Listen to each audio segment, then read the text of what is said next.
everyone. I am here today with my friend and fellow yogi, Melinda, and I am asking for her guidance here because I wanted to work a little bit more with energy in a different way. So as you know, we often work with energy in our physical bodies in our yoga practices. I ask you to work with your energy in your meditation and in your breathing to try to create shift. But we're going to use tarot cards today to tap into our intuition a little bit and get into that inner knowing and finding ways to access those places inside of ourselves with the subtle guide and inspiration from the cards that she's going to pull here. So it's going to be a collective reading, but you're going to receive internal messages that are really intended just for you throughout this little experience. So I'm going to turn it over to Melinda and she's going to guide us through my first actually official tarot reading. I've had many other readings before, but this is my first tarot reading, so I'm excited. So I'm extremely excited as well, and big thank you to Angela for working with me and doing this with me. I really appreciate the opportunity to share this energetic tool with everyone, so thank you for that.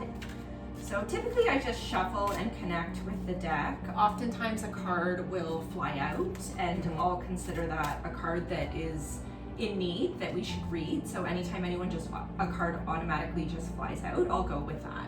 So I'm just gonna pull 3 right now, and we will look at it from a very common read, which is past, present, future. Okay. So collectively, we're just looking at, the societal energy right now, even just everybody, how they're feeling, workspaces, family life, because typically the energy that is circulating is often felt by many. That's very true, yeah. So we'll go with that. So let's do, beautiful. So our first card that we pulled is 9 of Cups. I'll let Angela just close that up to the camera. So cups represents the element water, which also represents our emotional selves. So we can automatically take that card and apply it to our emotional life. So the 9 of Cups represents dreams, wishes coming true, things coming to fruition. So we don't need to look at it as something immediately accessible. We look at it as something within our emotional selves, an emotional, maybe we're on an emotional path and we're reaching the end. We've come to light about what we require, what we need for ourselves. Emotional is definitely very introspective. It's very about you. It's very about the I, the individual. So you can definitely apply the 9 of Cups to your wishes coming true, your dreams coming true, things working themselves out, maybe experiencing some emotional relief, which I'm sure many of us require through these pandemic times. Yeah, it's kind of interesting. It's like things coming to an end, right? All that emotional strife coming to an end. Well, I'm happy to see that one. Absolutely, and becoming a beautiful thing. Like oftentimes we experience a level of challenge and difficulty, and we don't understand why we're in it, but oftentimes there is light at the end of that tunnel, a lesson to be learned. So the 9 of Cups really represents that ease coming, that emotional ease. So wishes coming true, dreams coming to fruition, all the good stuff. So that was a nice pull. Let's just shuffle through. I think it's important to remember too that even though we're doing this as a collective, it's really meant to inspire your own insight into whatever is happening in your life. I've shared so many times that my biggest belief is that our circumstances are all different in our lives, but our feelings are all the same. We're kind of all experiencing very, very similar things at different times. So something like this can be very general, but it's also really super specific. So just kind of reflect on that for a moment. What in your life might be nearing the end or coming to fruition, and how that feels for you. Another beautiful read on this card that could be very collective is health.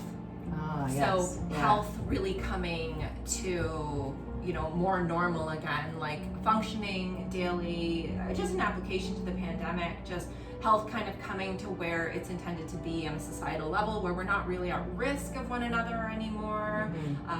Again, I'm not speaking medically. That's not to say it will happen. It is saying it's an energy that we can focus on, look forward to, that really makes sense with culture right now. Yeah, just moving forward. Yeah, right? Yeah, absolutely. beautiful. So next, we have 7 of Pentacles. So Pentacles represents the element earth, very physical, very tangible, things that you can definitely measure and achieve. Finances is a big one, financial abundance, success, work. So those are all associated with Pentacles. The basic meaning of the 7 of Pentacles is a lot of choices, potential difficulty making commitment.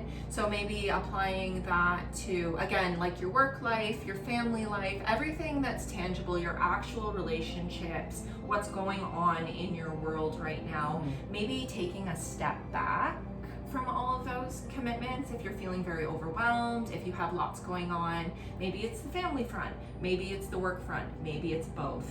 Maybe it's a singular project that is just overwhelming you. Maybe you feel too tied to your yoga practice. Like that happens from time to time, where we're just really focused on working into a certain posture, or even something as simple as the breath. Maybe you're really working too hard on that breath. A little bit of surrender, I think, is necessary. That's what I get from this card. So maybe just removing an obstacle in your life right now, or maybe it's not an obstacle, maybe it's just something that has just piled on or become too strenuous, even if it's something you love, right? Yeah. So just It taking, starts to feel like a burden, right? Anything that feels like a burden, yeah. just taking that step back and ensuring that you're allowing time for self-care and giving your projects the attention that they deserve, especially if they're near, dear, and passionate to you. So that's what I would take from 7 of Pentacles. Both very applicable. I would say. So many of our work situations have changed on so many levels, you know, and it's like making all of the adjustments, but then now being asked once again to readjust, right? It's a lot of change. So, and 3 of Cups, this is actually one of my favorite cards. It definitely calls on a beautiful power, what I think is a beautiful power, and that's the divine feminine. It's that feminine connection, beautiful friendship, those soul and ancestral female connections that we can really count on. You see, it's all the ladies there. And even if you are a male or feel stronger male energy, or identify with male energy more so than a feminine energy, regardless of what you identify as, calling on that divine feminine is never a bad thing. A male can call on potentially, like, think of the comfort maybe that your mother or an aunt or even your spouse can provide you. Or the love you have for a daughter, which is something I haven't personally experienced, but I think that's a beautiful example of divine feminine and feminine love and all of that. And men have divine feminine in them too. It's very nurturing. Absolutely. Yeah, it's the nurturing aspect. Back to Cups again, so we can definitely relate that to our emotional selves, to the element water, fluidity. If you really wanted to delve deeper, we have 2 cups here. Do you want to just hold those up, Angela? So if you really wanted to delve deeper, we could even look at planet energy. Mercury is associated with air, the element air, and we can call on Mercury for our intellect, our communication, our safety, things like that. So there's many rabbit holes you could really go down in the world of tarot. At the end of the day, it is just an energetic tool.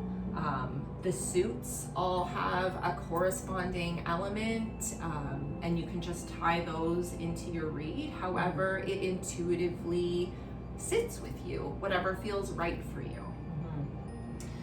You know what I love is that this is, again, my first time experiencing this type of a reading, and I like that you say that it's a tool, because it provokes thought in us that maybe we don't normally allow ourselves to go to, which is interesting, right? And I think that's how we get to know ourselves better and on a deeper level, is when we allow ourselves and give ourselves permission just to let our minds go and not to control our thoughts, but to just see what comes up based on suggestions that are simply made through, you know, pictures and words and ideas that someone else has created, but they mean something different for us. Everything will mean something different to each person. So just listen to what your heart is telling you. One of my favorite things to do is actually pull a card when someone's speaking from their heart, like Angela just was right now. Mm-hmm. And what's beautiful, especially after speaking of that divine feminine energy, is I just pulled the Empress. And I pulled from a different deck. Look at how beautiful that is. This is the Lightseers Aww. deck. Absolutely I love gorgeous, this card. very It's so pretty. contemporary, lovely artwork, and very inclusive. I love finding the newer decks because they have super inclusive artwork.